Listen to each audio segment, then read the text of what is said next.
Hello everyone, it is I, Ryan, also known as the Lovebat. I'm here with all of you once again to do another start of a Let's Play for a different sort of game compared to the RPGs that I've done some Let's Play episodes for in the past. I'm also a big sort of person as far as roguelikes go and those kinds of games. And so we're going to go ahead and play a game called Curious Expedition, or some people might also call it The Curious Expedition, at least back in the early days, back when it was in early access for a little while. Originally it was released in 2017, I believe, by an independent developer, very pixel art kind of style. I took a look, obviously, at Let's Play footage of this game for quite a while, and I enjoyed the game, watching videos of it. I just didn't have a chance to get around to buying it and playing it myself. So while this isn't really a blind Let's Play, it's the kind of genre of games I've enjoyed in the past, like FTL, Faster Than Light, these sort of indie game, roguelike type gameplay and sort of pixel art aesthetic.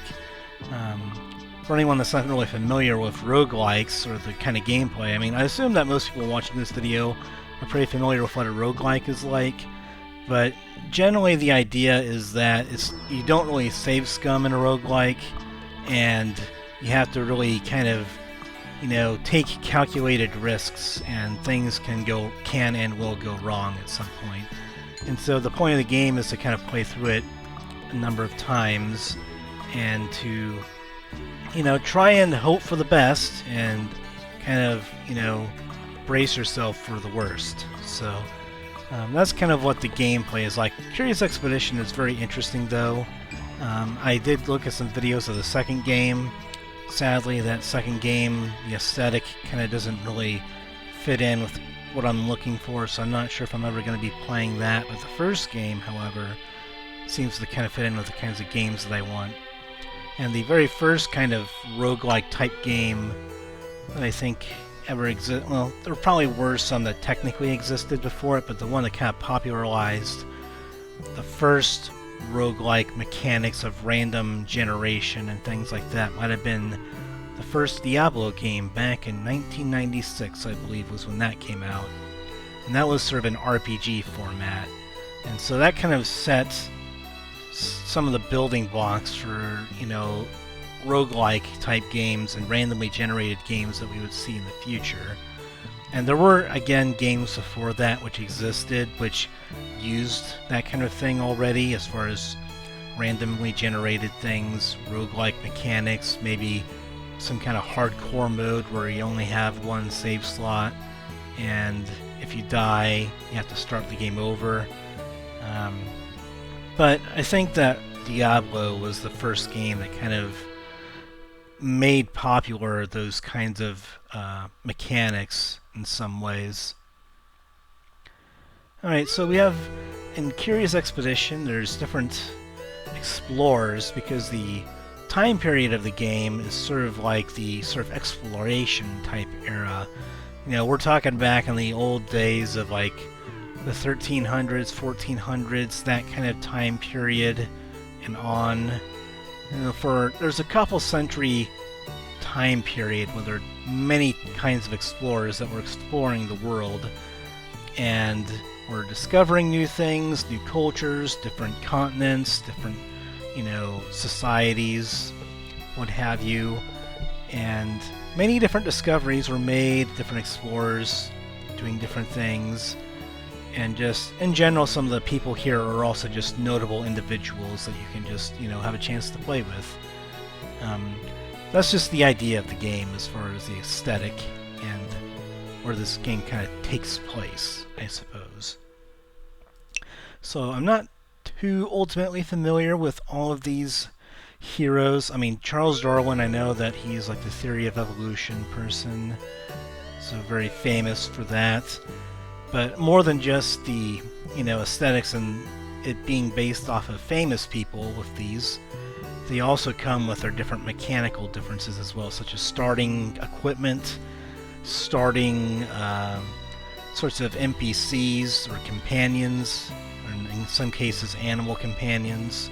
So you have different people with different sorts of abilities that will come along for your journey. You might end up finding more people through your journey, but these are the ones that you start with and are guaranteed to have an impact on how you play. And then each sort of explorer ends up having their own sort of explorer-based ability. Usually it's a passive kind of ability, but there also can be some other abilities that come up at certain points. So you can kind of read through a lot of them to kind of find out, you know, what kinds of things that, you know, they might be good for as far as maybe your play style fits one explorer best. Maybe other kinds of people are just more of a, you know, maybe you're not interested in them, but maybe you want to give them a try. Or maybe for a challenge you might play them at some point. And so this is the flavor description, and this is the mechanical ability. Some of these could be more useful than others, I imagine. I have only watched Let's Plays, so I'm not thoroughly familiar with them. I'm going to go and turn down the sound volume slightly on those clicking sounds. There we go. The one jarring thing about this game is that in order to access the options menu, you have to press the escape button instead of there being some button here on the screen for you to press.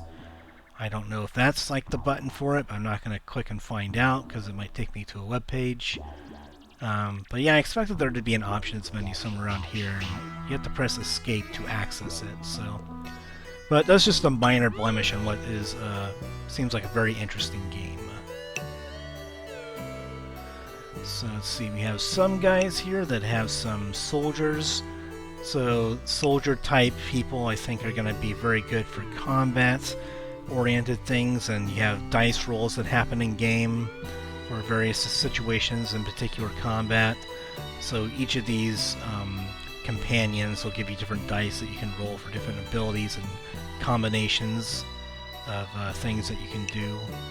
So for example, you can use combos to do more damage or to do effects on enemies, to debuff them, things like that, from what I understand. And then some of these explorers I think might also be better for some exploration type elements. Maybe they're better for a pacifist type playthrough where you try and avoid combat if possible. And then there's a sanity mechanic, so some of these items like whiskey or chocolate will help to restore sanity, and so sanity is basically the resource that prevents your playthrough from going sideways. As long as you have sanity, you can keep exploring, try and get, you know, extra points, all that kind of stuff to sort of win the playthrough at the end. Get more points than your competition as far as explorers, and then you win sort of the playthrough. But ultimately, the game comes down to, do you have fun? So, for now, I'm just going to think about which of these I most want to play. And some of these items will also be like weapons. A pistol, for example. You can use that in combat to make things easier. And there's some other kinds of weapons, like a spear as well.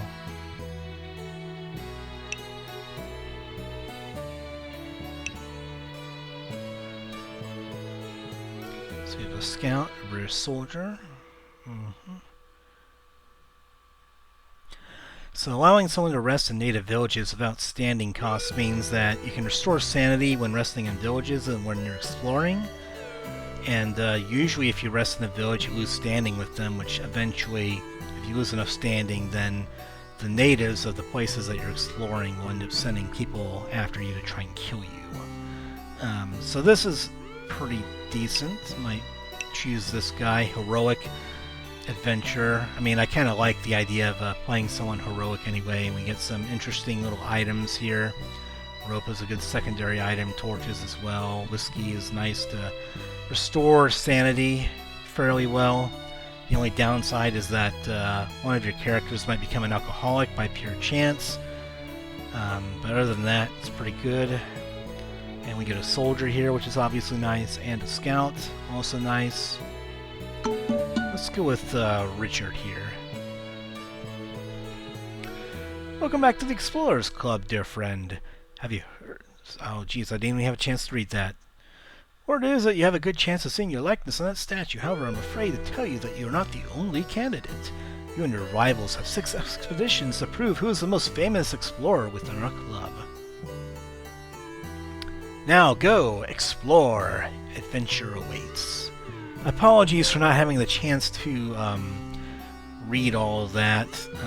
I thought that you'd have to click to advance the text, and apparently it just advances it by itself. So what's this? This is, I guess, the difficulty setting here. I already have some familiarity with the game, so I don't think I'm going to need to go on easy. It is a roguelike, so I'm not sure if I want to go with the hardest difficulty right now. But I'll go with just Expedition. This is our competition. You have to deal with competing explorers that are also going to try and gather fame and outdo you. And it's your job to beat them as far as gathering up fame and all that good stuff when you return from your expeditions. So we'll just go with the standard difficulty here. And similar to other roguelike games where you have a choice of where you want to go and what you want to do next, kind of like FTL Faster Than Light, where you can go to different kinds of systems. You might have different kinds of events or things to do there, or different encounters. You can do the same thing here. So you can go to a jungle. I'm not sure what those symbols exactly mean. I mean, the symbols that you can find up there, the 1 and the 2, I think it's supposed to represent some of the encounters that you might have there. I think one of those might be villages on the left with number 1, number 2, I'm not quite sure. Golden Pyramid, final Drylands. So we have Drylands or jungle. I mean, we do have a scout with us, so I don't know if a jungle is going to hurt all that much, since our scout should help us be able to navigate, I think, maybe. This one I also think has native villages with the number 1, number 2. I'm not sure what that is again. Looks like they're about the same what we'll find there. So I don't know. Let's go with the jungle. I think our scout might help us out better with the jungle. All right. And there's our British soldier here. So let's right-click. Let's hover over here and see what he has. Combat spirit. So we gain sanity when we get into a combat fight. So that's actually gives us some incentive to fight things, so that way we can get extra sanity as we travel, as well as gaining things to add to our inventory, like food for things like that, or maybe hides that we can sell when we get back. And what does this guy have? He is superstitious. Alrighty, and so scouting. Alright, so we have extra reputation with the natives each time that we do an expedition, which is pretty cool. And since we can rest in villages without losing standing with them, that's also good. We're going to be in good standing with the natives most of the time. Maybe we'll be able to get away with more before they get pissed at us anyway. Increased viewing distance. This can actually be surprisingly helpful because it's a roguelike game. In most games, eventually it wouldn't honestly matter. Like Civilization 5 or most Civilization games, like scouting is like inevitable. You're eventually going to scout most, if not all, the stuff that's on your sort of continent. But in this game, where you have limited time or limited sanity to explore around, scouting is actually more useful in this game than it would be in like a strategy game, for example. And then superstitious, this is the red dot or red icons here are for negative traits. And superstitious, this is just determined randomly, I think. Some decisions, like if you disturb something religious, for example, they might be superstitious and think, oh, the god's going to come back to get us, it's going to be karma, that kind of thing. So I think that's mainly what that does. And then you have the dice up here, which the soldier also has it as well, but these are different dice that can be rolled, particularly in combat. But there are some out-of-combat encounters where you can roll that too. Toughness, that's how many hits they can take in combat before going down and dying, I believe, or before they get all bloodied up or something like that. Don't remember exactly, but that's the general idea, is that that's how many hits that they can take in combat before they go down. Then capacity is what adds to your carrying capacity down here. You have 2 carrying capacity, and then usually each NPC companion has 2 carrying capacity, and then some of the animal companions might have a bit more or less than that. Alright, the air was fresh and tasted of salt as I stored my equipment on the ship. There were still some arrangements to be made, so I spent my time on the deck, enjoying the cool breeze. The trader approached me with a request. He wanted a message to be delivered to the chief of a village that we should surely stumble upon during our trek. And so a message that's just like an important highlighted keyword. And I mean, since we're already going to probably be visiting a village to restore our sanity and we're very friendly with the natives, we're likely going to find this village, so we will accept. He handed us a letter, which I promised to deliver. Alrighty then, and this is like some achievement type thing there, I believe, and then it'll let us know that we got the letter and all the other different stuff. And I guess it takes up an inventory slot, which is the downside.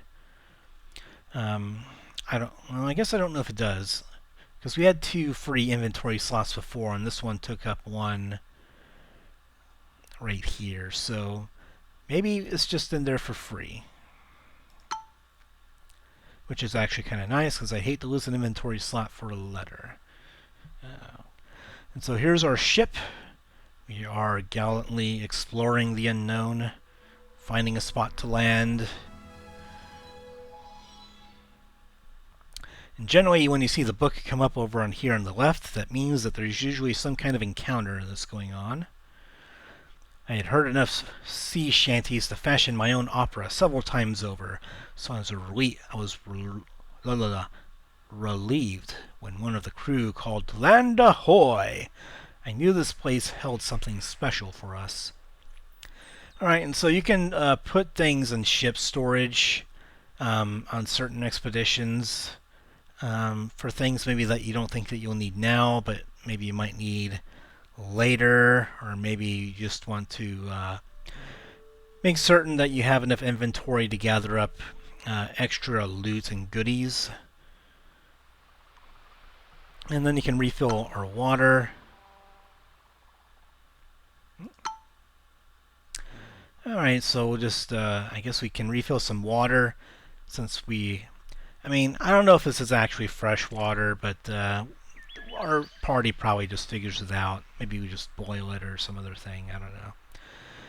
But in either case, we have fresh water now, since we're at the ship. That's probably just more mechanics related than trying to make sense, but I'm okay with it. This game seems like it'll be hard enough to beat.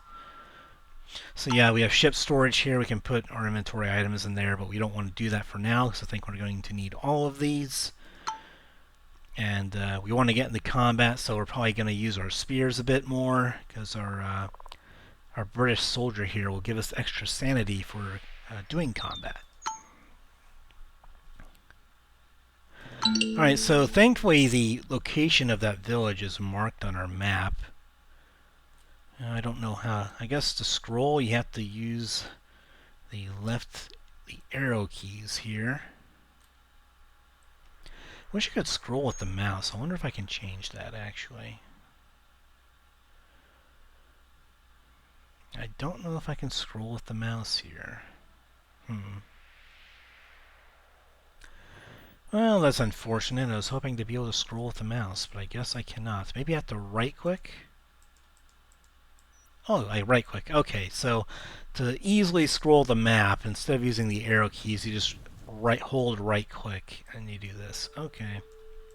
I don't want to right click and then by accident I end up moving and totally wasting my limited time here. Alright, so this is the overall general size of the map.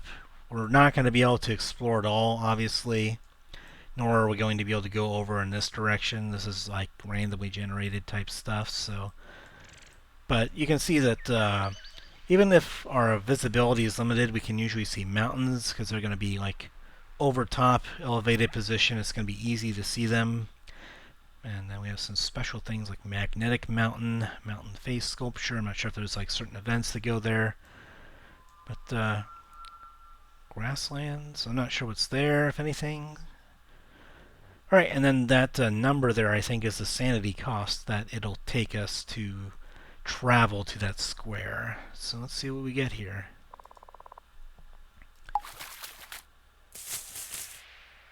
Alright. Then we have a question mark, which means that there's some kind of event there. To my knowledge goes, we're not sure exactly what it is yet, but it's in the direction of the village that we want to go to deliver the letter. So we're going to go through here. Let's get on over here. Let's examine this shrine then. A large building loomed in front of us. That's the superstitious trait coming into play. Some of the flavor text here will have them reacting to certain situations. Like, if he thinks that coming here is like a bad omen for us, then he's going to tell us, like, oh, we shouldn't do this, basically. A large building loomed in front of us. It was a bold testament to the power of its creators. Grand stairs led up to an enormous doorway. The building was cold to the touch. I wondered if the stone was resistant to warmth, or if there was some other explanation. You know what? Let's at least enter the shrine and see what we find. Before us lay some kind of ceremonial room. If this place held any riches, I knew we would find them here. An altar, illuminated with breathtaking ambience, stood atop a plinth. So I guess this is what they call a plinth.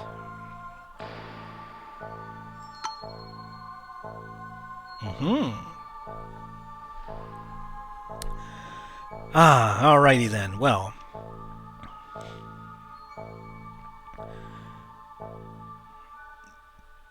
so I guess we have to decide.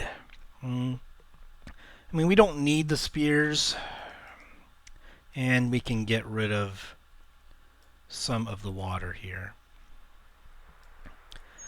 Whoops, no, I don't want to get rid of that. Let's go ahead and take this. What I really want to do is I just want to move that over there to have it organized. And I guess red there is like we're taking something from the natives, I suppose. So that's going to result in standing loss of them, I think. Okay, so we can't take all of this. We're going to have to leave some of our things behind. But I think we'll be okay without the spears. Yep, -3 standing with the natives. Alright, so, yeah, so we apparently, usually when we go into places like this to go ahead and gather treasures, there's going to be traps or things that happen as a result of our actions. So now we have to deal with some kind of negative effect, generally, is what happens.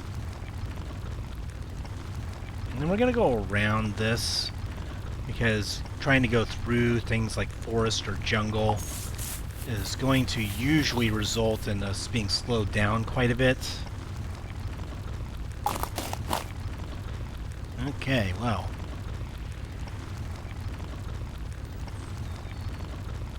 Now what does this do? So I don't know what this does.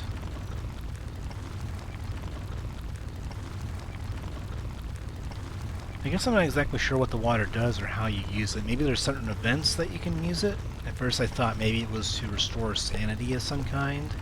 Like whiskey, I guess. But I guess not. I have no idea how far the ice is going. That is a long way for ice to go. It's really impacting where we can go here. Like going over there is going to be next to impossible now if we can't get across. Let's just go over here. See what we can do with this shaman hut. Oh, and this over here means that we can promote one of these people and gain a level. So increased viewing distance, or with him we can have more combat or more sanity gain from getting into combat. Well, since he doesn't have, or since our soldier doesn't have a negative trait, and his dice are probably going to be more useful to us if we promote him. Eventually they'll get more dice, more toughness, all that. And we're going to go ahead and promote our soldier here.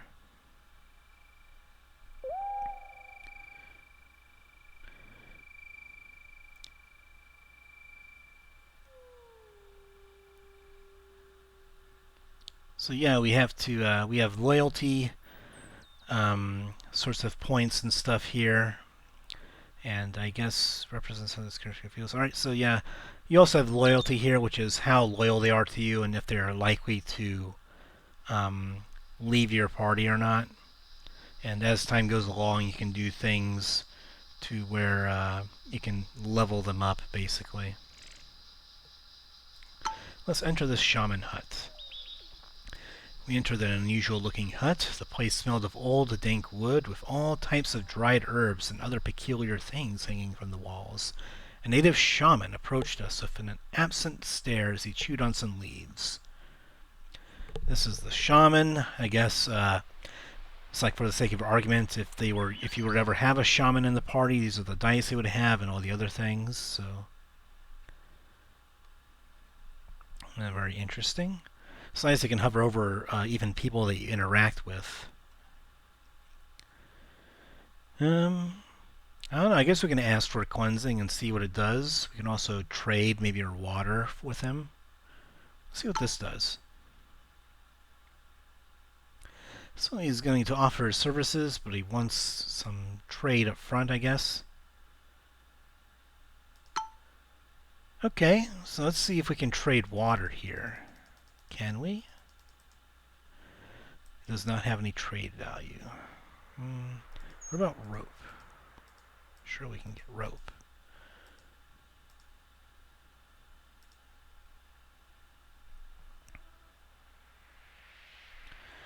Let's go with 2 rope and 2 torches. I think that should be okay. Should be fine with just those. Is there anything we can get here?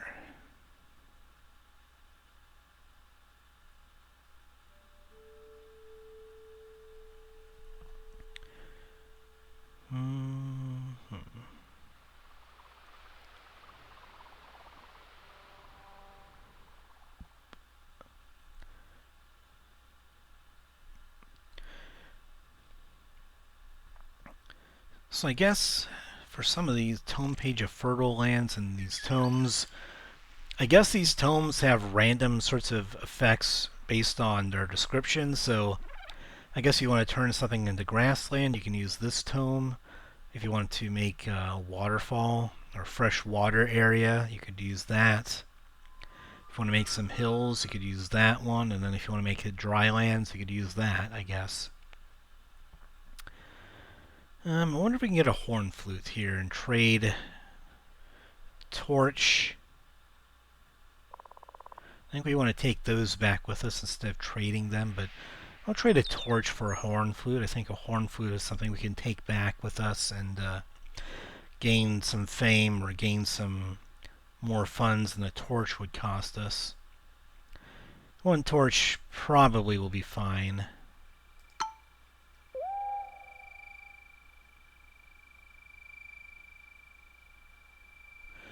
Alright, so he's going to go ahead and cleanse our scout of his superstitions, I guess. That's actually not bad. Not bad at all.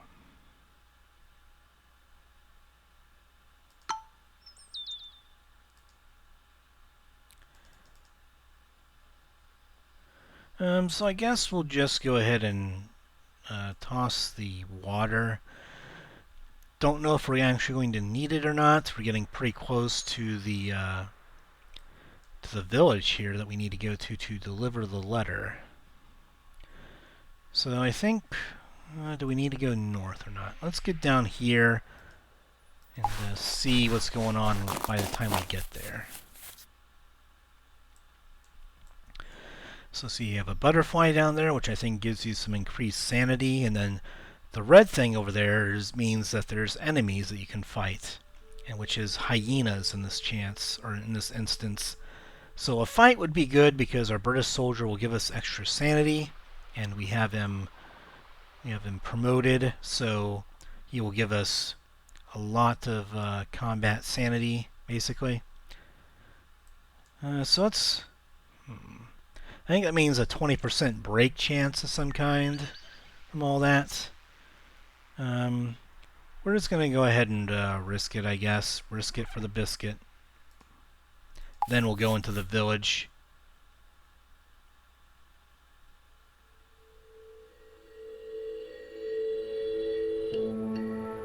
Okay, so apparently this guy turned into a cannibal and he ate our scout. And now we're kind of screwed.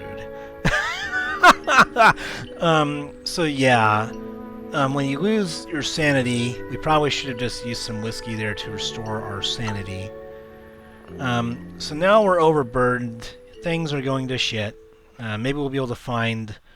I mean, if we had that event happen, then cured him with the shaman hut, then I think we would have been okay. But yeah, we're in dire straits already. This evening we reached the village. The group were in reverence of the spirit world, and they observed us with much curiosity. And so we're able to go into the village and deliver the letter. So we get some extra standing. We take care of the quest. And they tell us of a holy shrine nearby. Okay.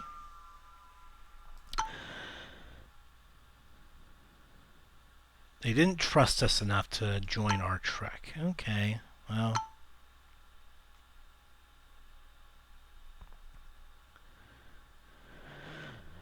Well, let's see. Oh, this has value that we can take back with us.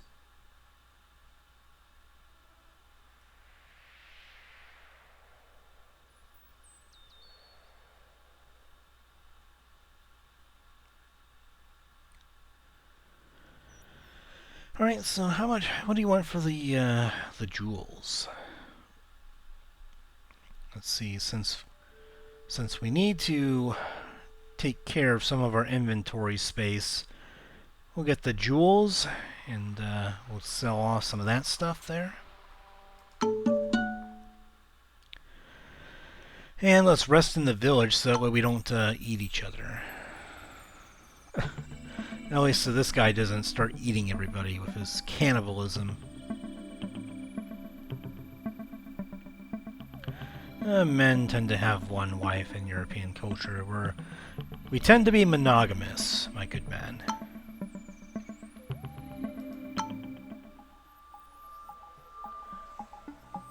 Okay. And this basically means that that's how much time you've taken in your trek, and you get higher score and fame the less amount of time that you spend on your sort of expedition. Okay, let's rest in the village one more time.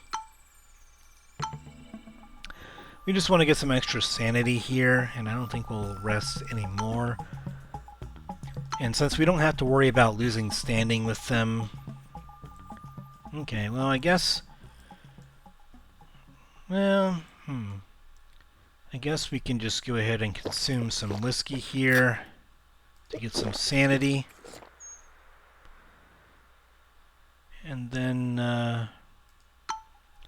because we're overburdened, I guess we're going to have to trade for something, I guess.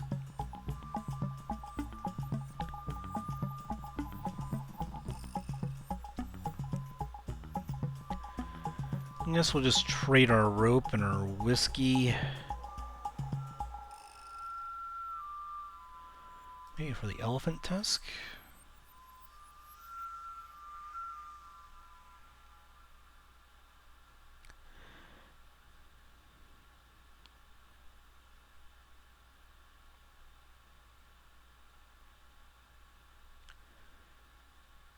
Maybe we can go ahead and trade the jewels for the elephant tusk. We'll keep a whiskey. You know, we're very close to... I guess we'll have to trade the whiskey. The whiskey is apparently very, very valuable, apparently.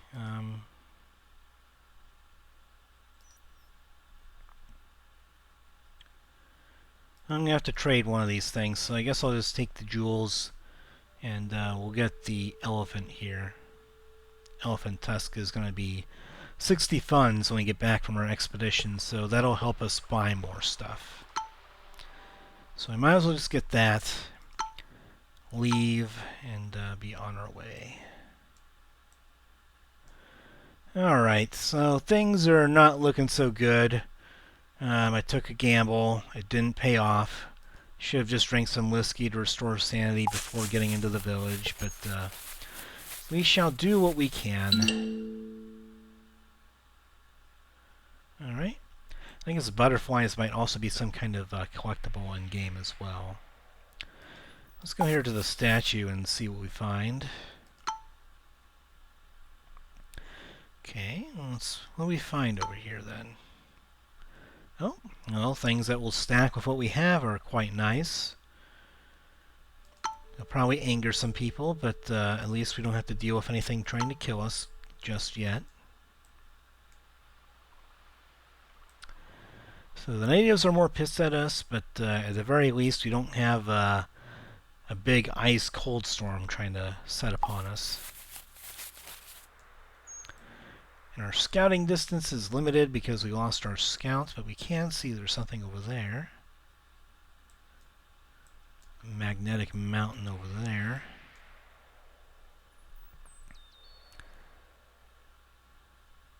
Well, there's a fight to be had over there. Let's just keep exploring down here. Mosquitoes, we don't want them.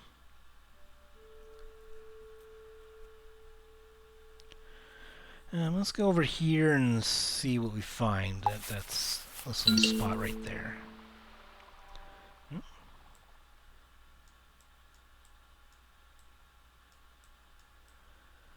Yeah, I remember they said that there was some kind of holy shrine that they revealed the location of, but I'm not exactly sure where that was. No, maybe we had already explored the shrine that they revealed to us. Let's go to the stone circle here. Okay. Inscriptions upon each rock. Perhaps they formed some kind of map. Don't know if our scout could have helped us out with this, but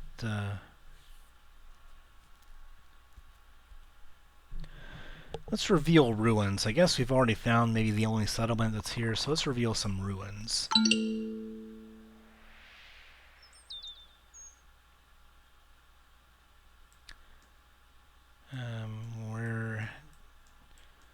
Where did it reveal? I'm not quite sure. Maybe oh, there it is. There's a shrine over there that it revealed. Okay. I'm not sure if it's worth going through the hills for that. It's probably, if it's just some kind of waterfall type event or something else that might happen in a hill, probably not worth it. So let's go over here to where the hyenas are. See what we get. Alright, and if the hyenas come over here, that's just what we want, because we want to fight them. A large building loomed in front of us. All manner of plant life grew towards the sun. A circle of dried up blood had drawn around the whole structure as a warning for anyone that dared to enter. The structure showed some big cracks, but it seemed secure enough to explore, so words like this or phrases like this might show potentially, I'm assuming, what kind of event happens after you decide to take stuff from here. I mean, we can at least enter and see what we find. See which of these is more valuable. Oh, that's good for some fame. That's very good for some fame.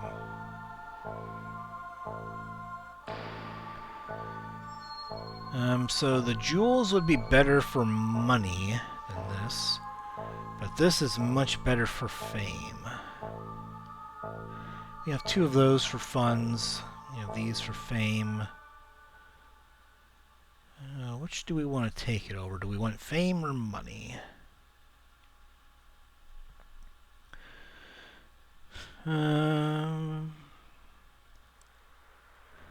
Those will stack. This doesn't. If we find more of these anyway. You know what? I think we have plenty of funds. We'll just go ahead and take this for the fame. Get a bunch of fame when we get back, and we'll sell the elephant tusks.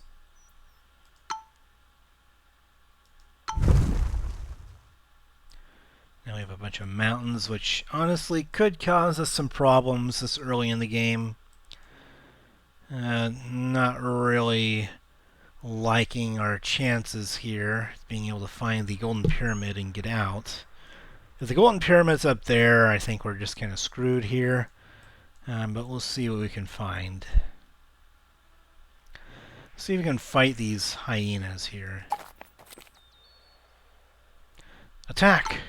Maim! Kill! Attack! Alright, so here's the combat screen. These are how many hits that a hyena has. They have 6 hits, and they also get some attack dice there, which also activates some of their own types of abilities and attacks to hit us. And then these are how many hits that our guys have, which is 11 and 8. And then we can roll the dice here. And we rolled some pretty good dice here. And to my understanding, you can try and save dice, or you can use them now. So we have double attack. Apparently we can't do anything with this. It has to be maybe some other different colored dice. We had a green colored dice for scouts, and then there's blue colored dice for other kinds of companions, and then there's kind of like purplish colored kinds of dice for more magical or supernatural types of character abilities. So I suppose we'll just do double attack, or we'll just roll again here to see if we can get to... There we go. We'll do triple attack, and we'll just do it on a hyena here for 3 damage. End the round for us. So they smack us with some claws, and they do a bit of damage. So let's see what we get here. Can we get any kind of combination? We cannot. We need... Honestly, losing our scout really hurt us, because otherwise we'd have better dice here to maybe get some combination attacks going here with these different colored dice.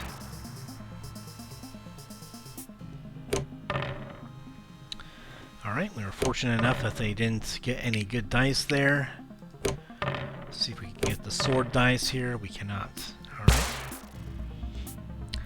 End round. Alright, and so they basically made us bleed with one of their special sort of attacks. Basically, it deals bleeding damage to us each round until the effect wears off, basically, which is for 1 more round. Which kind of sucks, I suppose. Let's see if we can roll more sword. We cannot. Alright, so we need to roll 2 more swords on our next turn to kill this guy without Richard dying, basically. Okay, we got 1. Can we get another one? Yes, we can. Triple attack and kill the hyena. And I suppose for killing the wildlife you lose standing, but I'm not exactly sure why. If the... I don't know, maybe if the hyenas are the aggressors and we fight them, then maybe we don't lose standing. I have no idea. I'm not sure why, if we're hunting for survival, or hunting for food, even.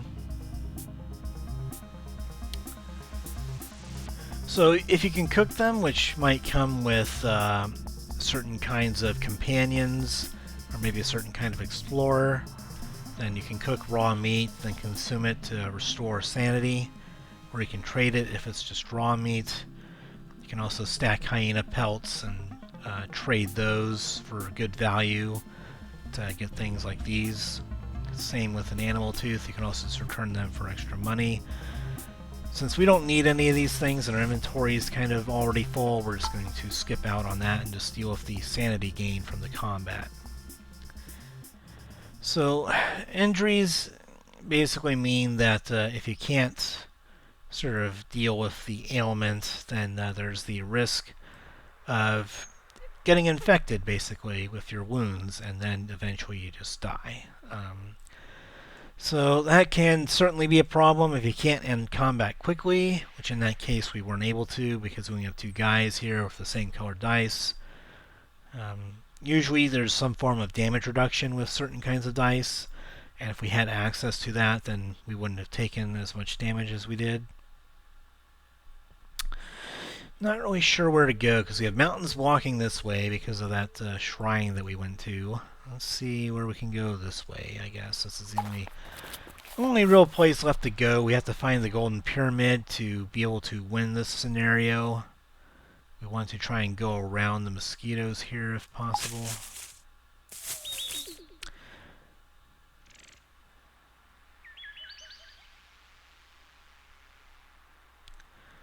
Okay. Alright, so something's going to happen here. I don't know what.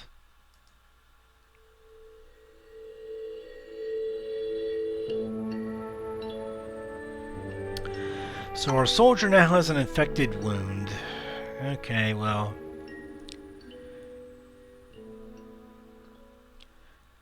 Yeah. A small amount of damage, unfortunately. Just, yep. We'll have to hope that this is something that'll help us. Otherwise, we're kind of screwed. There it is, the Golden Pyramid, but are we going to die? Okay, I require time to keep my straight path. Okay.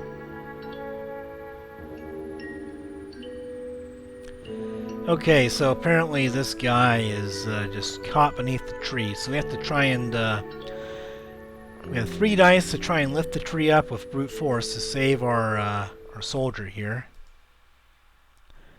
And we are able to. Okay, and so, yeah, we were able to free him from that. So he has an injured wound, and he's severely injured. Things are going to shit, but at least he's alive. At least he's alive. And now we're at the Golden Pyramid. Hopefully we're not going to die. You enter the Golden Pyramid, and this is the end of the first expedition. Things really went poorly for us, but we did end up with some goodies to take back with us. Hopefully we can deal with his cannibalism soon. Alright.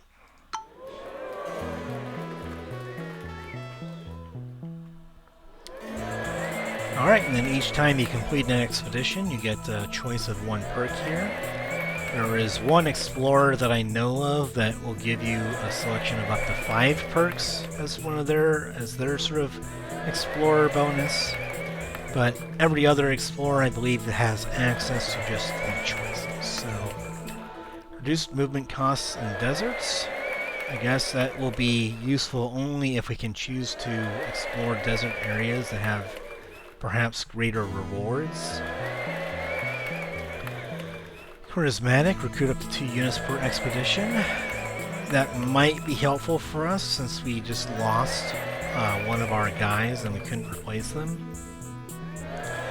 Impetus, reduces the base sanity cost for traveling. Now this is probably the best one universally. This is the best one for us now because we really need to have people join us because we're kind of short on people. This could be useful depending on the map, and maybe depending on what sorts of shrine events happen when we take stuff from shrines and places that have treasure. But I think that just reducing the sanity cost for traveling is just universally good. It'll add up over time. It'll really help us. So I'm going to go with this.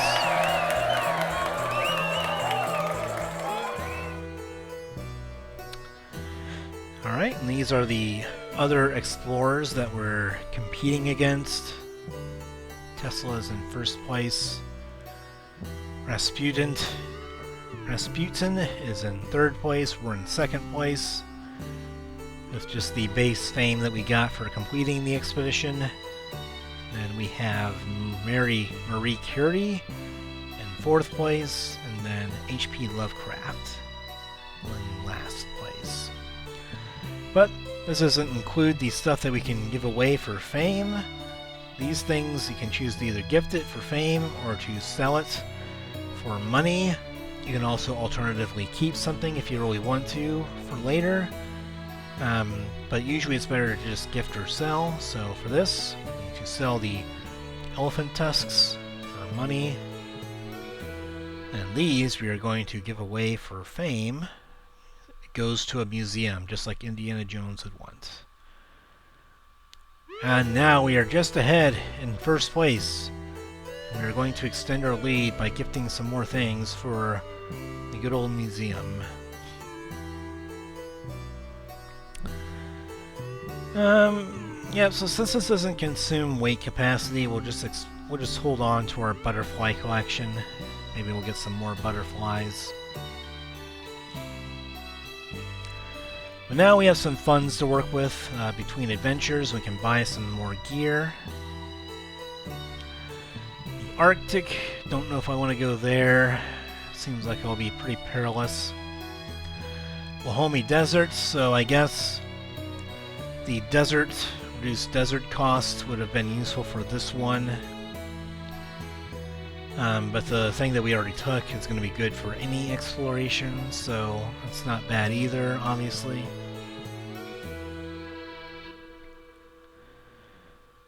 I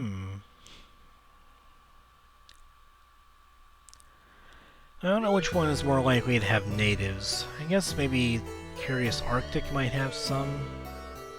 I'm assuming that both have a good deal of natives, but I guess we'll try something different. We'll go with the Arctic. Okay. So we're going to do our things, and then an old hunter proposed an interesting offer. He had heard about my trek and regaled me so about an evil hyena named Snarfrattle. I don't know what kind of name that. What kind of name is that? But I guess that's the name. He despised the creature with all of his heart and wanted proof of its death. A handsome reward would await me if I hunted it down and returned its pelt. I guess we'll just do the dirty work for him, and we'll accept. We have a soldier with us, so granted he's a cannibal, but he's my cannibal, I guess, and we're gonna try and kill this hyena for all we've got.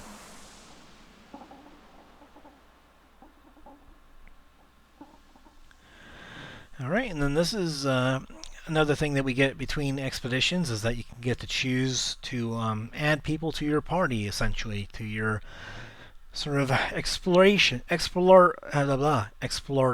party. I'm getting my tongue twisted up here a little bit. I need to maybe take a quick drink while I read these people over.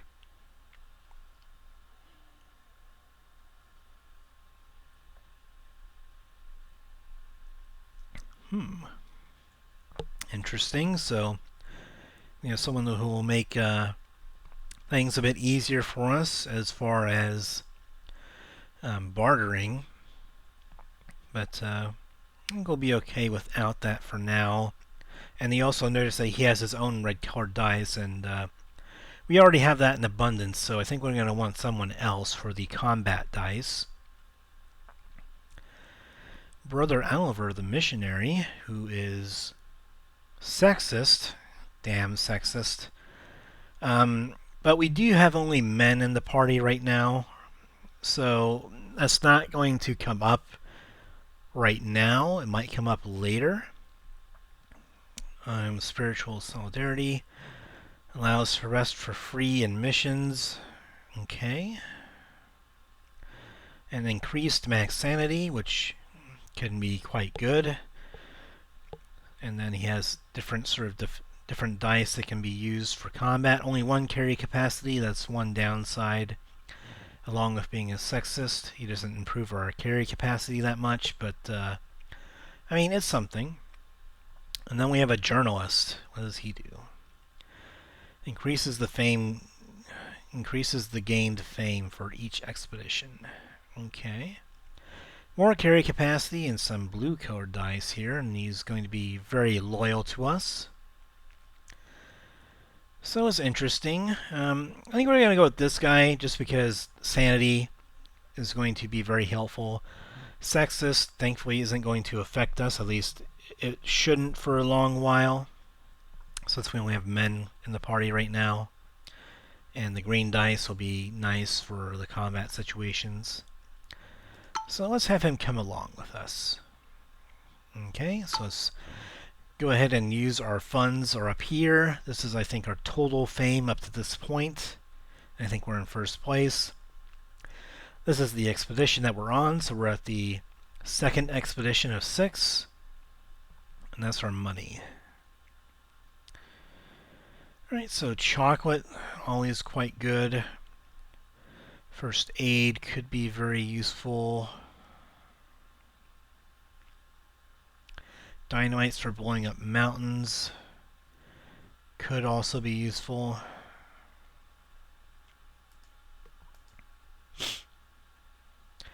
I have no idea why new funds balance there in the middle is very small, but it says 140. Don't know if that needs to, I don't know if there's something in the options menu to fix that, but it is what it is. Chocolate is universally very good for sanity. Ropes are good for safety type things.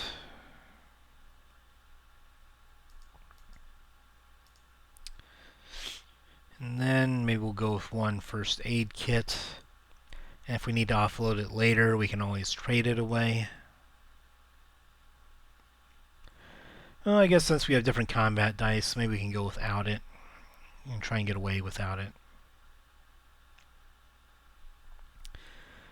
I think just some rope, torches, and chocolate, I think should be okay. We're going to need some inventory space for treasures, so I think we'll just do that. And we are going to set sail for the second expedition already. Expedition number 2.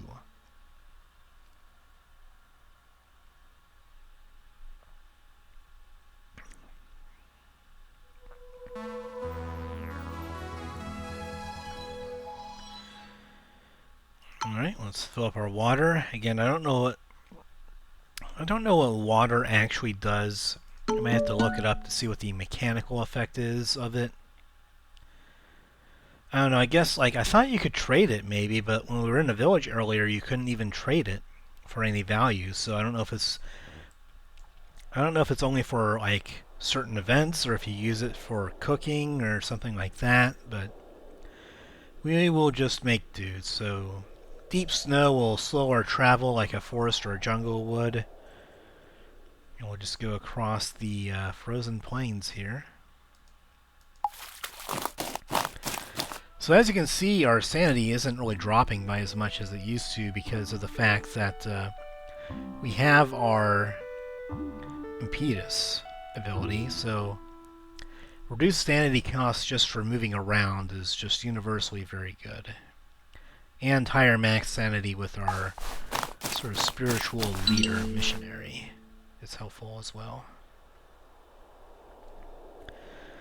So let's see if we can find anyone in this native village. Maybe we can trade a little bit.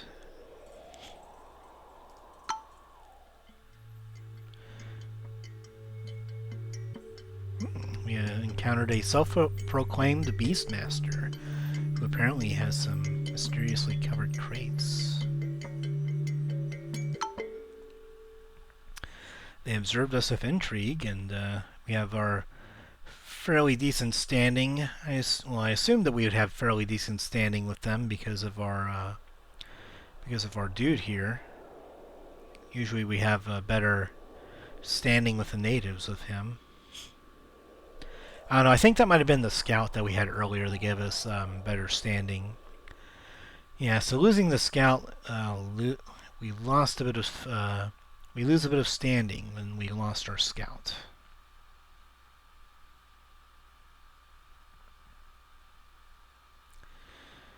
Okay, so let's see, what about this Beastmaster here? Okay, so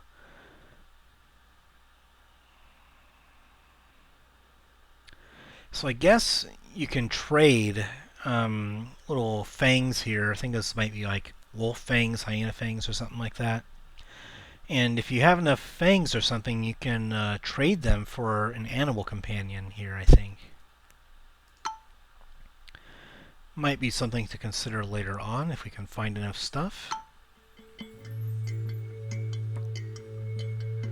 Alright, so we have to improve our standing to get them to join us. That kind of sucks, but it is what it is. Well, they have to trade. Still no value with the trading water. Apparently has value if they trade it to you, but no value if you trade it to them.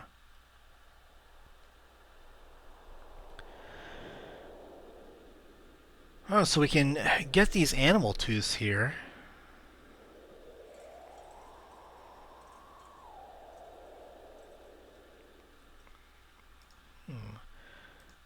Let me see again with this guy. Like, what do we do to... Does it mean that we have to trade that many tooths to get that? I don't know. Let's see what we can do here. Yeah, not... Like, do we have enough value to be able to get that?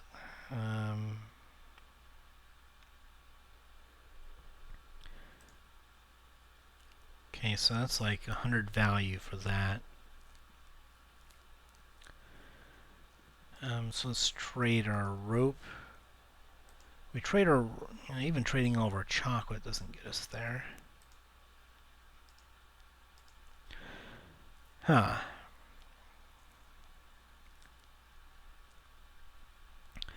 Well, you know what? Let's just go for broke and see if we can get a polar bear or whatever that was before with that. Nice. So now we have a polar bear. I'm hoping that is worth it. So we'll see. Then we'll rest to restore our sanity instead of... we'll rest to restore our sanity in the village. And we have a... That is one tough-ass polar bear. My goodness. And he has 2 sets of dice that he rolls for combat, which is quite nice, but he is tough. He is going to kick some ass in combat. Damn.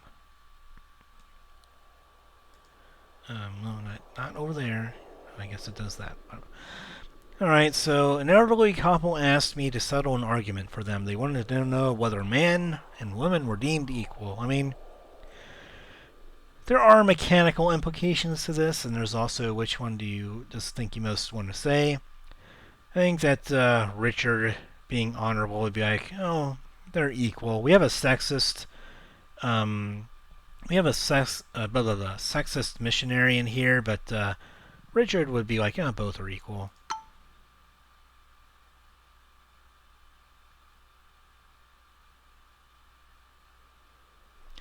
And we have decreased loyalty with our dear missionary because we gave a not sexist answer.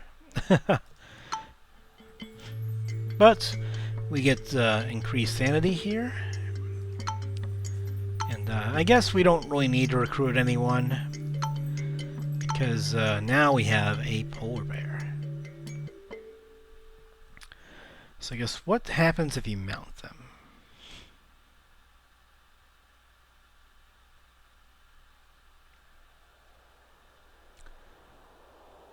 I don't know, what does happen when you mount them?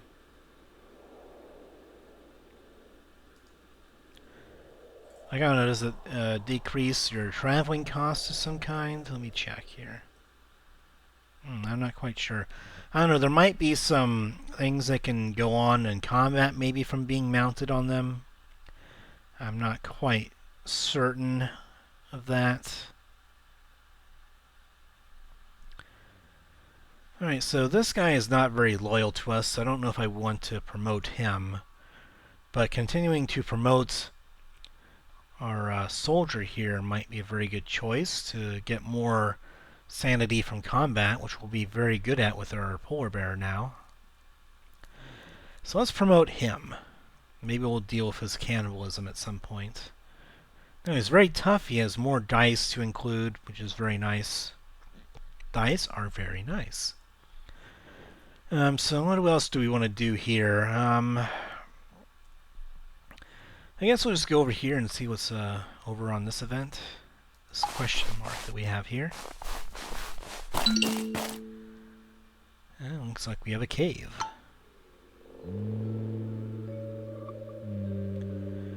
Alright, so we gave away all of our torches already, so we need to get a torch, otherwise we're just going to get lost in the cave. So we'll leave for now, maybe we'll get a torch later and come back. But we need to keep that in mind for later. So let's go in here, and I guess we'll reveal some ruins at this stone circle. See if we can find some places over there. Alright, so we can go east. Well, I guess it'd be very difficult to go east because we have glaciers.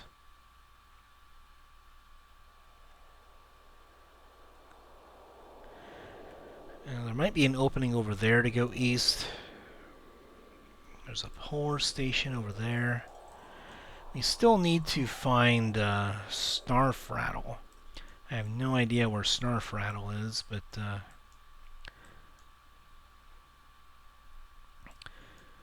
don't know. Maybe we can go south and come back up north if needed. See what we can find down here. See if we can find Snarfrattle anywhere. I saw some red over there. There's a polar bear. That's not Snarfrattle, but we could try and go ahead and kill it and just increase our sanity and maybe get some loot from it. We're very strong in combat. We can also promote him. I don't know. I think we'll hold off on it for now. And I think we'll just save our promotion.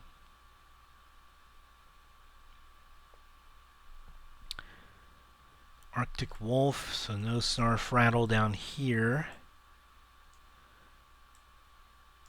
I guess Snarfrattle's probably... Looks like there's some red over there. Arctic Wolf, okay. So Snarfrattle's probably somewhere over to the east, if I would wager a guess. Down here we might still be able to find some goodies and then restore some sanity at some point. I guess.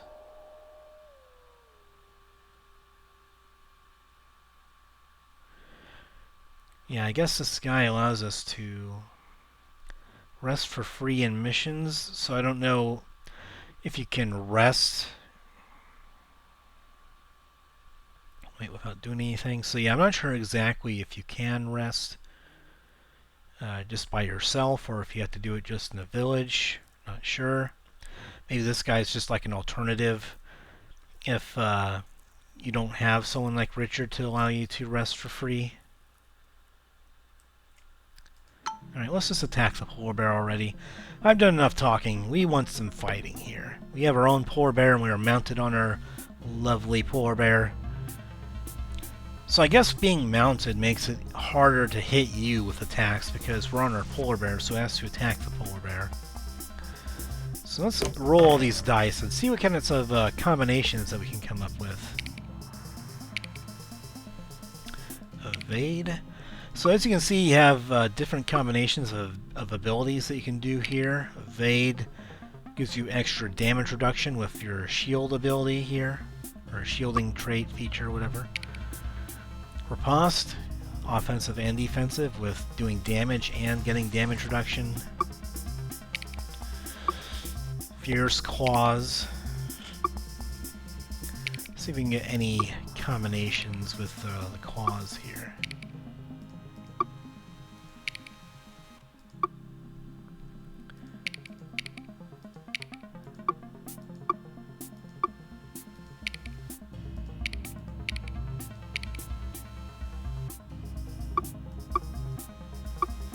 Alright, so we have some Fierce Claws there. What's that? That's That's taunt. So I guess it's going to try and taunt this bear into attacking our own bear, which can be pretty helpful, I suppose. See if there are any other dice that I can add in here to do any other kind of effect. I don't think so. I mean, it's not really adding anything together here. We're not getting any combinations going with the taunting action. Alright, well either way, we'll taunt the damn thing, and then, don't know if there's, again, any combinations here. I just want to double check, just to be sure that there's not some ultra super duper combination that we can do. Alright. Then here, oh, I think I know if there's a combination that you can do with it, then the dice will be rumbling over here if you have a potential combination with any of the dice, I suppose.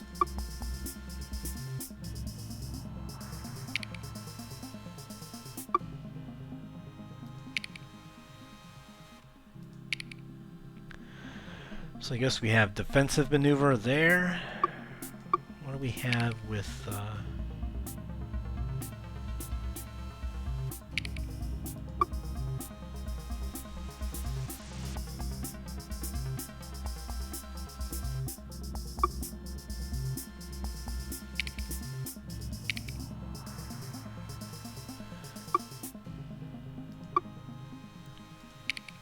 So I guess we'll just keep these dice. Reroll these. Okay, very good. Reroll that one. Sadly, we did not get another one. Cutting riposte. Not bad, not bad.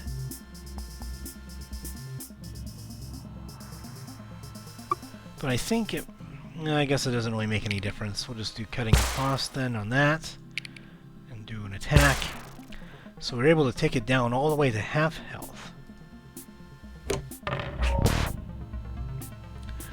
So now it's causing our polar bear to bleed out here, so let's see what we can do. Alright. So again, no combinations to do with this. We'll just do the Fierce Claws. Maybe we'll just roll the green dice again. Time. There we go. So is there anything that we can do with this one? No, we can just taunt them, I guess. And we shall do some riposting action. But I think we're going to be able to kill them with our riposting. Excellent. Gain sanity from our wonderful British soldier. Let's see what kinds of loot that we get. We got some goodies here. Trading everything that we had for animal tooths maybe might come back to bite us, but having our polar bear allowed us to more easily win this battle, so I'll take it. So I guess bleeding attacks can lead to you getting injured. That's obviously very bad, but we'll have to see what we can do here.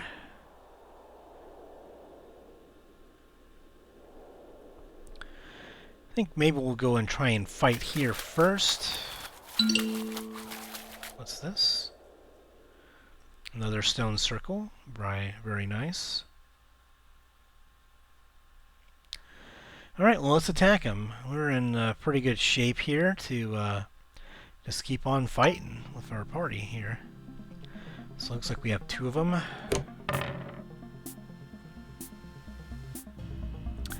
So what's this? Stomp. So it deals 3 damage to multiple targets. Excellent. So I guess multi-attack means that it attacks every enemy, I assume. Yep. Indeed. And our bear will taunt them to be like, come on, you're going to win by taunting them. Alright. Enough of that. Let's go ahead and shielded riposte. I don't think I want to do that. We'll just riposte them.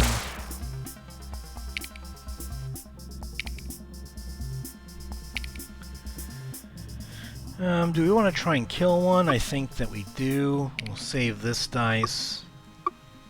There we are. And then, can we roll? No, we can't.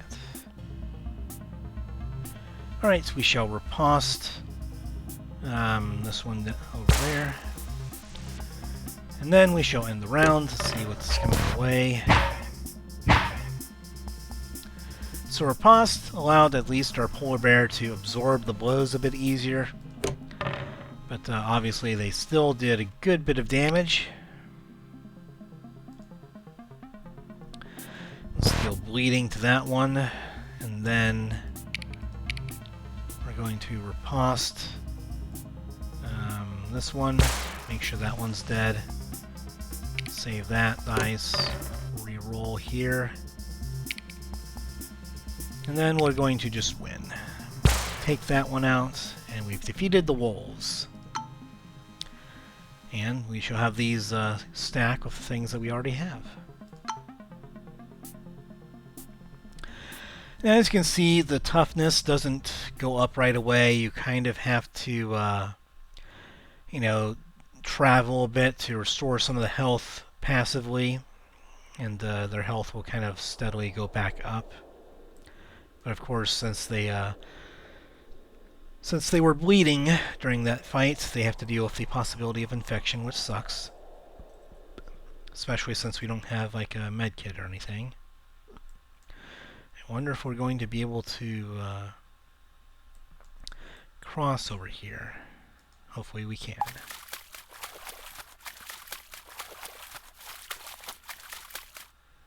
No!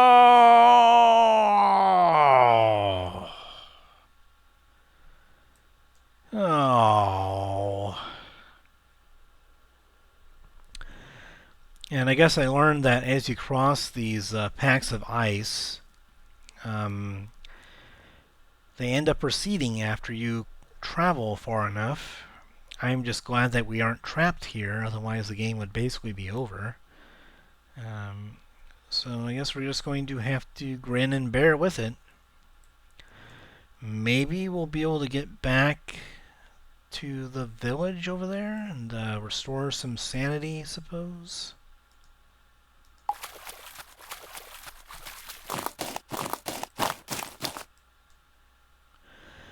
Alright, let's go to the shrine. Let's see what they're packing here.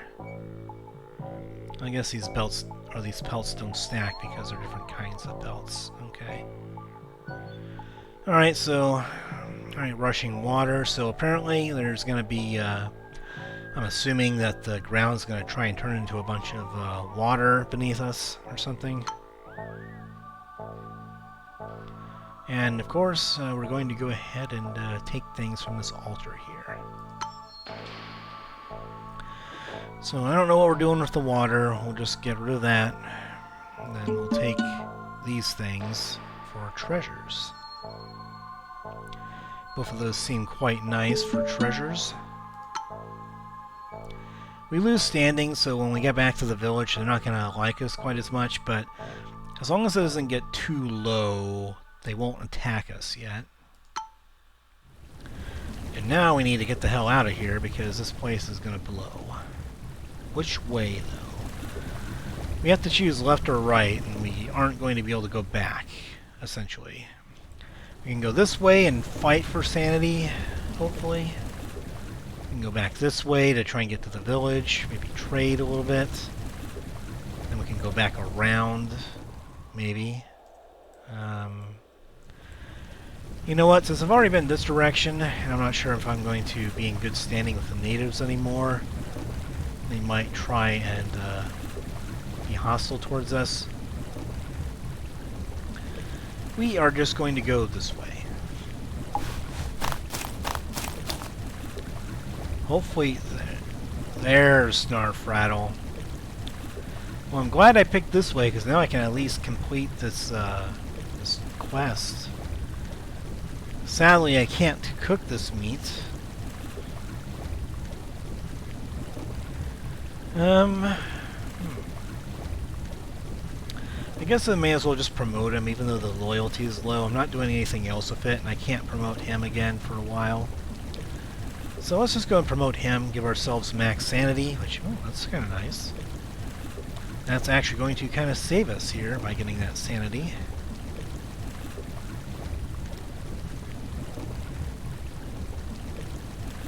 Again, I'm not sure if there's a way to rest in this game. Compass. Okay, so, yeah, I forgot to mention the compass before, but the compass is used to try and track where the Golden Pyramid is. And then to my knowledge, as far as my knowledge goes, being close to magnetic mountains will kind of throw off your compass direction much more.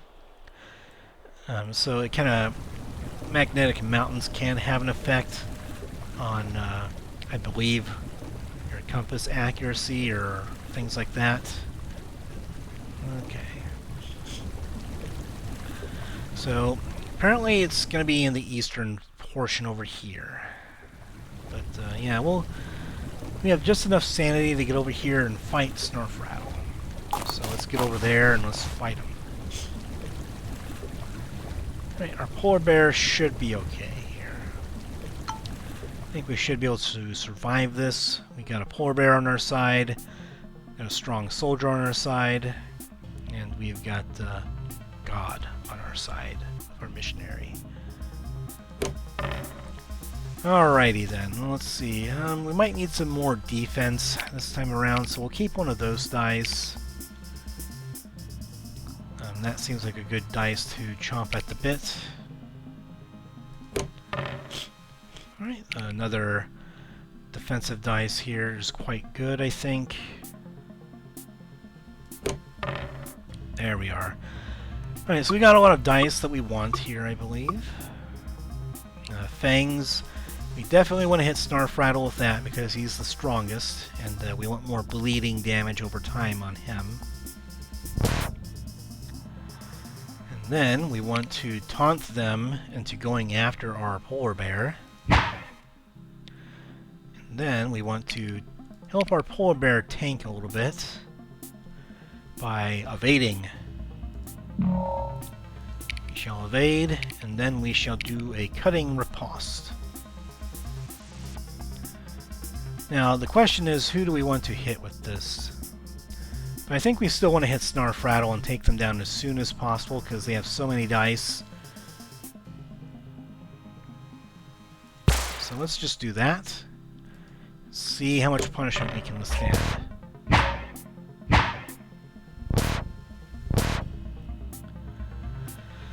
Alright, so our polar bear is not looking good. So we don't get those dice anymore, but they are still bleeding. Alrighty, let's keep this and those. Okay, there we are. Alrighty then, so we have riposte.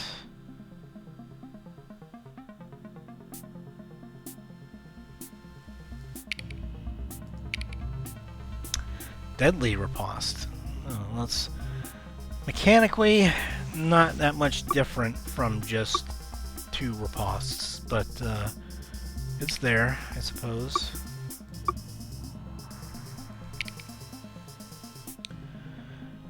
So I guess we want more defense, we can do this. So we need damage reduction, so we'll do that. Then we shall do cutting riposte to try and take out the Snarfrattle as soon as possible.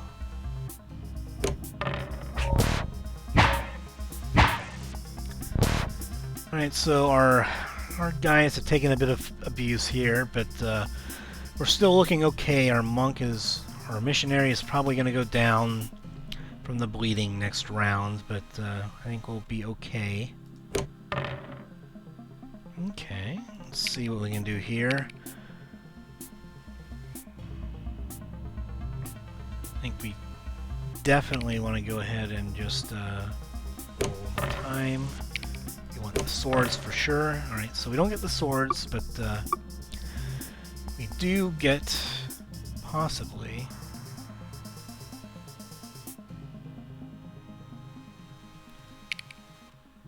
shielded riposte. No, we just want to kill Snarfrattle. let's just kill him. We have some riposte action going on, and hopefully we can survive the rest of the onslaught from the plane hyenas here. So now our missionary has gone down, so now it's up to Richard and the British soldier, Sergeant Bartholomew Obadiah. Let's do it to it, you guys. I need more than that. There we go, that's good enough. Cutting riposte. And then we shall just do an attack.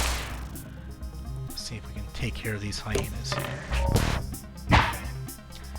Ouch, that was not good. We got hit pretty hard there, but hopefully we can do something about that.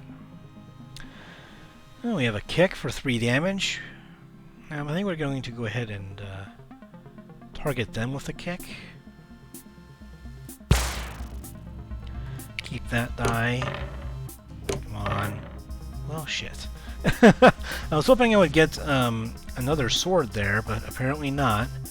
I was going to deal 3 damage to him and then kill him with 2 swords, but that did not happen for me, sadly.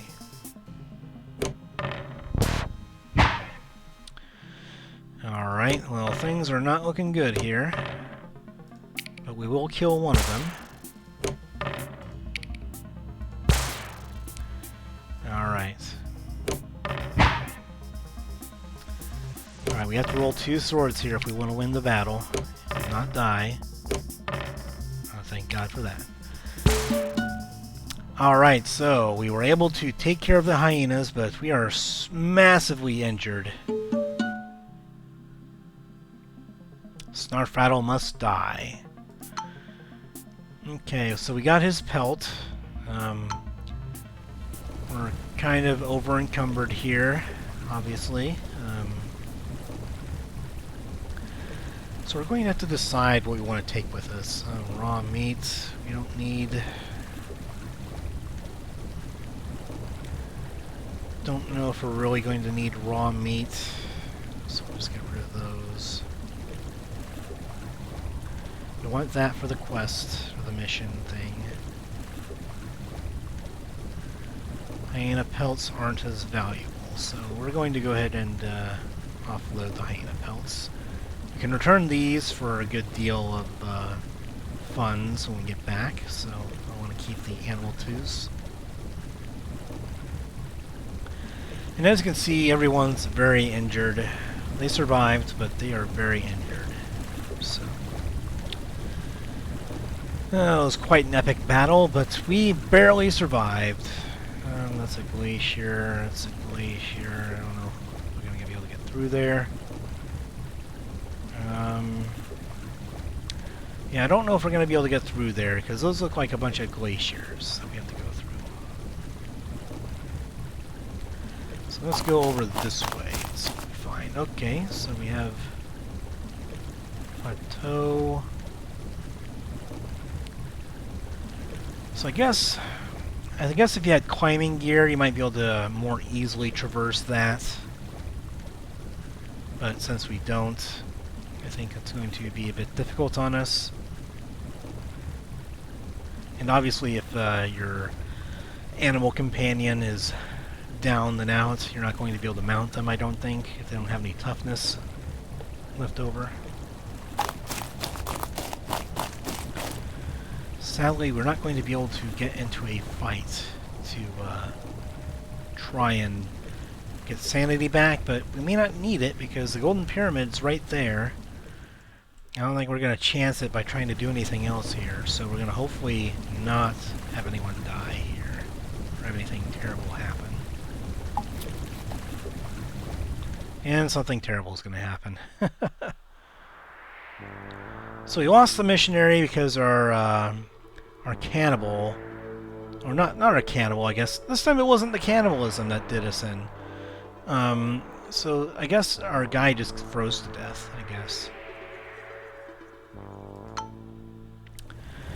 So we're gonna get the heck out of here. Thankfully we don't have to worry about encumbrance as long as we are next to the Golden Pyramid.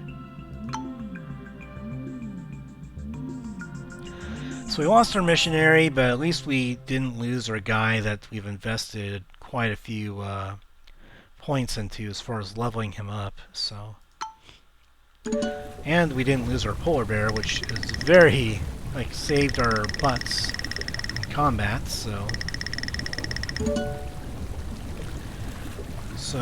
that's our new fame score. I think this is probably, I don't know if this is after our other fame score from our first expedition is factored in, or if this is just from the second one. But we'll see.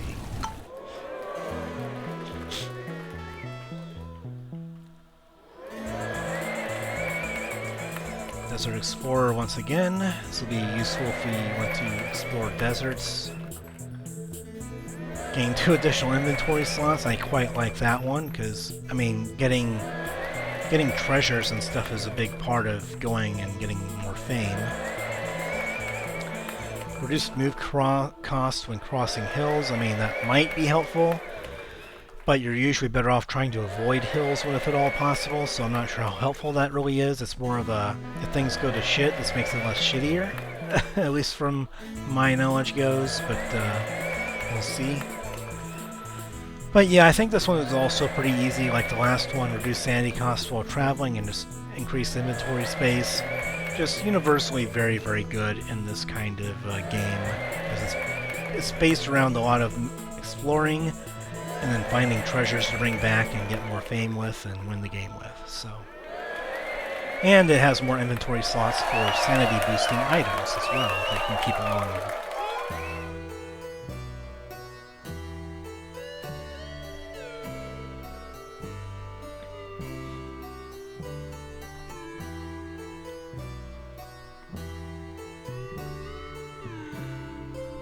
Alright, so the 900 was the total tally adding up both expeditions.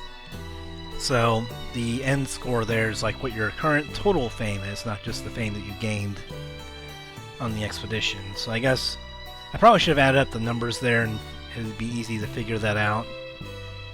So I guess we got around maybe average of 450 each expedition, I suppose. Not including all the loot that we got, of course. Keep that because it doesn't have weight capacity. This will go ahead and give away for fame. Improve our lead. Polar bear pelt. We will go ahead and get funds for that, and funds for all of these. So watch our money just steadily go up and up and up. More funds. Definitely get fame with that.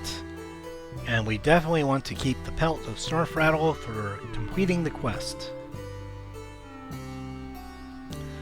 Don't know why it even gives you the option for that. I guess if you just want to be a total dumbass and work the quests on purpose, then you can do that. But you're better off just completing the quest with it. So, looks like most of our competition is going off into Asia over here. That's pretty interesting. It actually tells you what kind of region that they're exploring too. The only thing that doesn't seem fair is that they don't have really any risk of their missions going to shit and them just totally dying and getting maimed by wild animals.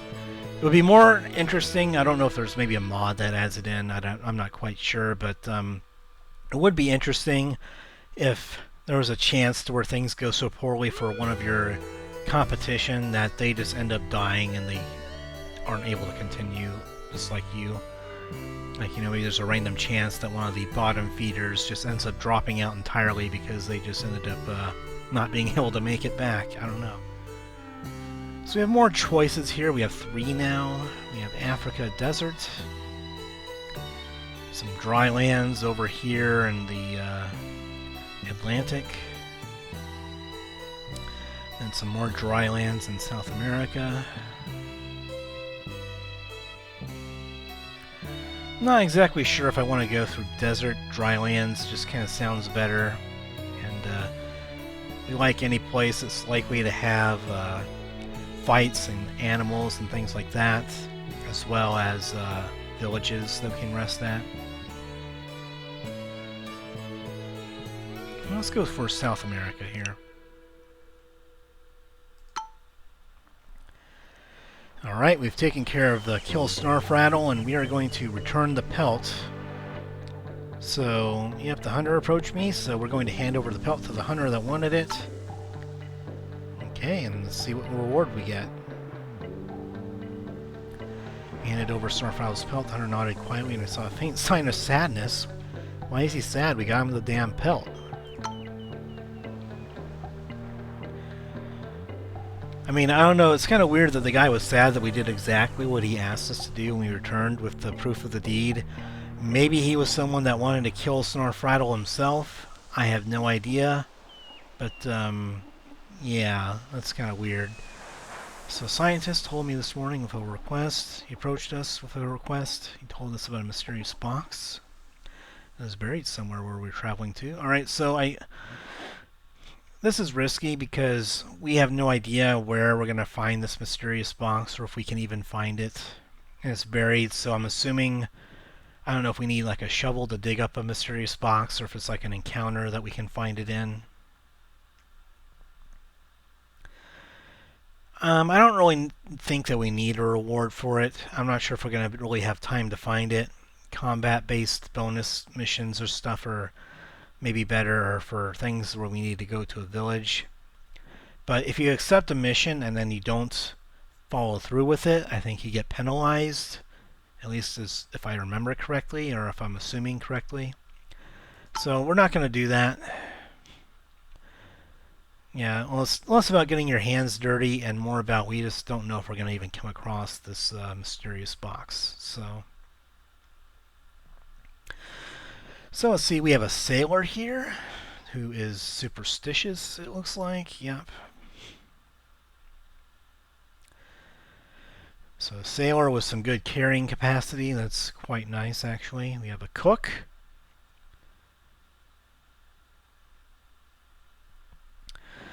So I guess we can cook the meat we gain from combat, so that way we can eat the meat to gain sanity. That could actually be quite nice. And he has some dice to add in here as well, and carry capacity.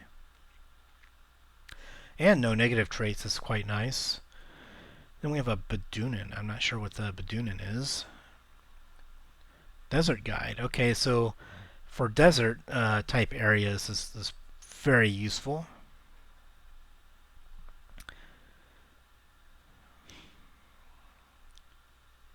So they're useful if we want to go and explore some deserts, so that way we are able to find oases to rest at, I assume. But he gives us carrying capacity. The sailor gives us more carrying capacity and more dice, but they're superstitious and we don't want to deal with as many negative traits. And using flares, not really something that mechanic that I'm not familiar much with at this point. And I'm not exactly sure how useful that they are in a variety of, like as a general principle, I'm not sure how useful flares are. But we know that if we get into combat and get meat, this is always going to be useful for us. So we're going to take the cook and have him cook our meat for us and add to our inventory as well. Alright, now let's use our funds to get up some equipment here. So we have bullets, which are useful if, I don't know, at first I thought they could be used with a gun, but I think that if you get a gun, you don't need ammo for it. You can just use it. Marbles, I guess, can be good when trading in villages, I think. Let's go with some ropes this time, and hopefully we don't have to sell our stuff off to get a polar bear. But now that we have the polar bear, we're not going to need to trade for a polar bear. And then we want to get as much chocolate as we can. We'll get some marbles and we can trade that at a village.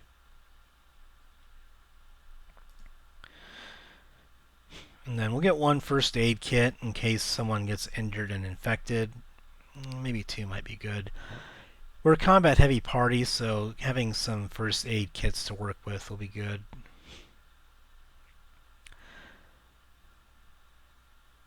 Snowy underground. Well, we don't need the snowshoe for dry land.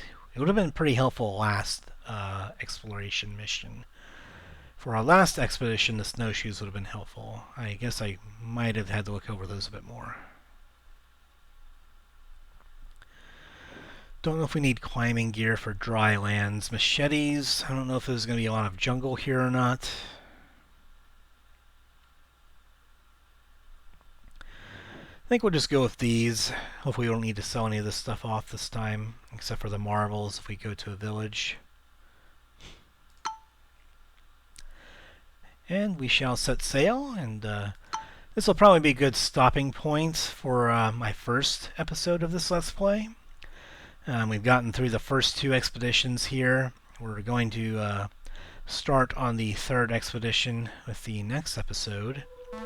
Figure it'll be a good stopping point to get a good reading on things. I'm not even sure why we refill the water, but I guess we'll do it anyway. We'll begin the expedition, and next time we will go ahead and explore this dry lands in South America here and see what we can find.